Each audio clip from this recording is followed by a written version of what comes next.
సామాన్యమైన కార్యకర్తలు ఆయన పిలిచి అక్కడ బాక్సింగ్ పెట్టావంటే నువ్వు పెట్టించా, సజ్జల రామకృష్ణారెడ్డి పెట్టించాడు, ఏ బోకరా కూడా పెట్టించాడని అడుగుతున్నాను నేను.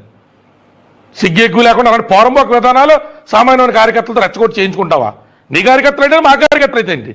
వాళ్ళు మనుషులే కదా, మధ్య కుటుంబాల నుంచి వచ్చింటారు కదా. నీ ఆస్తాలకు ఏమైనా కోట్ల రూపాయలు రాసిస్తావా? నీ దిక్కుమైన అధర్మబద్ధమైనటువంటి నీ దాష్టికం కోసం, నీ అధికార దాహం కోసం వాళ్ళెందుకు ఉన్మాదులు తయారు చేస్తున్నాను అడుగుతున్నాను నేను.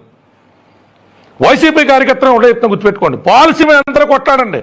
జగన్ 60,000 కోట్లు పంచడమో పంచకపోవడమో, సంపద సృష్టి లేకుండా చేయడమో, సమగ్ర అభివృద్ధి ఆపడమో, రోడ్లు లేకుండా మిగతా అన్ని కూడా ఓట్ బ్యాంక్ రాజకీయాలకు మార్చడమో, అది మీరు ఒప్పని నమ్మారనుకోండి, ప్రజలు తప్పని నమ్ముతారు అనుకోండి, ఆటల మీద కొట్లాడండి.